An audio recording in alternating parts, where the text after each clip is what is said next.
سعد بن معاذ جو زخمی تھے کعب بن اسد کے دروازے پر جا کے رکے اور دستک دی۔ کعب نے غلام کو بھیجنے کی بجائے خود دروازہ کھولا۔ بنو قریظہ کے سردار سعد بن معاذ نے کہا، تیرے قبیلے کے بچے بچے نے دیکھ لیا ہے کہ تیری بستی ہمارے گھیرے میں ہے۔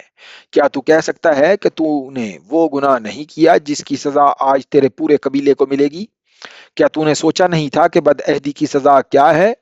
مجھے انکار نہیں، کعب بن اسد نے ہارے ہوئے لہجے میں کہا، لیکن میں نے وہ گناہ نہیں کیا جو ابو سفیان مجھ سے کرانا چاہتا تھا۔ اس لیے نہیں کیا کہ تو اس سے یہ رغمال میں اونچے خاندانوں کے آدمی مانگتا تھا۔ سعد بن معاذ نے کہا، اس سے پہلے تو نے اسے کہہ دیا تھا کہ تیرا قبیلہ مدینے کے ان مکانوں پر شب خون مارے گا جس میں ہماری عورتیں اور ہمارے بچے تھے۔ تو نے ایک مخبر بھی بھیجا تھا۔ بدبخت انسان، تو نہ سوچ سکا کہ مسلمانوں کی صرف ایک عورت بیدار ہوئی تو وہ یہودیوں کی شیطانیت کو صرف ایک ڈنڈے سے کچل دے گی؟ میں جانتا ہوں تمہیں نعیم بن مسعود نے خبر دی ہے کہ میں نے تم سے بدعہدی کی ہے۔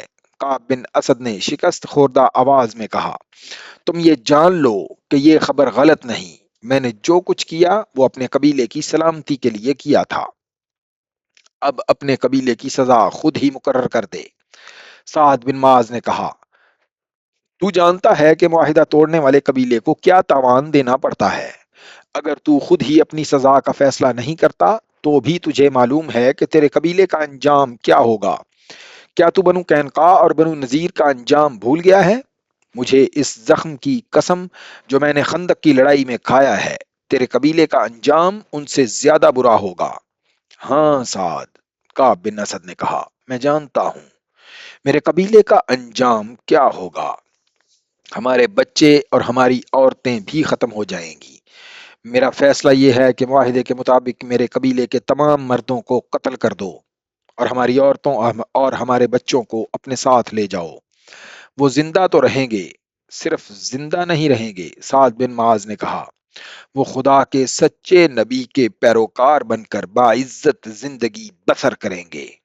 اپنے تمام آدمیوں کو باہر نکالو۔ سعد بن معاذ واپس آ گئے۔ یا رسول اللہ، انہوں نے رسول کریم سے کہا صلی اللہ علیہ وسلم، بنو قریظہ نے اپنی سزا خود مقرر کی ہے۔ ان میں جو آدمی لڑنے کے قابل ہیں انہیں قتل کر دیا جائے اور عورتوں، بچوں اور بوڑھوں کو اپنی تحویل میں لے لیا جائے۔ سب نے دیکھا کہ بنو قریظہ کے لوگ قلعے سے باہر آ رہے تھے۔ محاصرے میں سے کسی کو بھاگ نکلنے کا موقع نہ ملا۔ مورخوں نے لکھا ہے کہ یہودیوں کی تاریخ فتنہ و فساد اور بدعہدی سے بھری پڑی تھی۔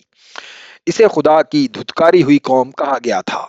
ان کے ساتھ جس نے بھی نرمی برتی اسے یہودیوں نے نقصان پہنچایا۔ چنانچہ بنو قریظہ کو بخش دینا بڑی خطرناک حماقت تھی۔ مسلمانوں نے اس قبیلے کے ایسے تمام آدمیوں کو قتل کر دیا جو لڑنے کے قابل تھے اور بوڑھوں، عورتوں اور بچوں کو اپنی تحویل میں لے لیا۔ دو مؤرخین نے لکھا ہے کہ رسول کریم نے بنو قریظہ پر فوج کشی کی تو یہودیوں نے بڑا سخت مقابلہ کیا۔ مسلمانوں نے 25 روز بنو قریظہ کو محاصرے میں لیے رکھا۔ آخر یہودیوں نے رسول اکرم کو پیغام بھیجا کہ سعد بن معاذ کو ان کے پاس صلح کی شرائط طے کرنے کے لیے بھیجا جائے۔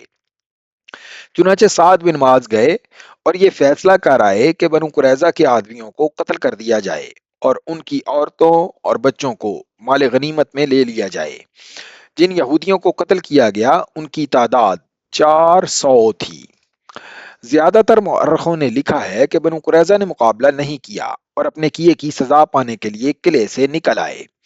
مدینے میں یہودیوں کے قتل عام کے ساتھ یہ ذکر دلچسپی سے خالی نہ ہوگا کہ اس سے پہلے مسلمانوں نے یہودیوں کے دو قبیلوں بنو نذیر اور بنو قینقاع کو ایسی ہی بدعہدی اور فتنہ پروری پر ایسی ہی سزا دی تھی۔ ان قبیلوں کے بچے بچے کھچے یہودی شام کو بھاگ گئے تھے۔ شام میں ایرانیوں کی حکومت تھی۔ ایک عیسائی بادشاہ ہرقل نے حملہ کر کے شام پر قبضہ کر لیا۔ یہودیوں نے اس کے ساتھ بھی بدعہدی کی۔ ادھر مدینہ میں مسلمان بنو قریظہ کو قتل کر رہے تھے، ادھر ہرقل بنو نذیر اور بنو قینقاع کا قتل عام کر رہا تھا۔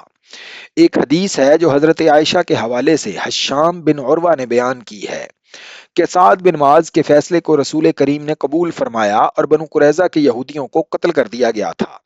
حشام بن عروہ نے یہ بھی کہا ہے کہ ان کے والد بزرگوار نے انہیں یہ واقعہ سنایا تھا کہ سعد بن معاذ کو سینے میں برچھی لگی تھی۔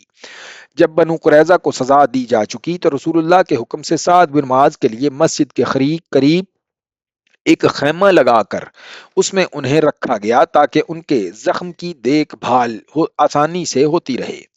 سعد بن معاذ اس خیمے میں لیٹ گئے لیکن اٹھ بیٹھے اور انہوں نے خدا سے دعا مانگی کہ ان کی ایک ہی خواہش ہے کہ ہر اس قوم کے خلاف لڑیں جو اللہ کے رسول کو سچا نبی نہیں سمجھتی، مگر لڑائی ختم ہو چکی ہے۔ انہوں نے خدا سے التجا کی، مسلمانوں کو کوئی اور لڑائی لڑنی ہے تو مجھے اس میں شریک ہونے کے لیے زندگی عطا فرما۔ اگر یہ سلسلہ ختم ہو گیا ہے تو میرے زخم کو کھول دے کہ میں تیری راہ میں جان دے دوں۔ سعد بن معاذ کی یہ دعا 3-4 آدمیوں نے سنی تھی لیکن انہوں نے اسے اہمیت نہیں دی تھی۔ صبح کسی نے دیکھا کہ سعد بن معاذ کے خیمے سے خون بہہ بہہ کر باہر آ رہا تھا۔ خیمے میں جا کر دیکھا سعد بن معاذ شہید ہو چکے تھے۔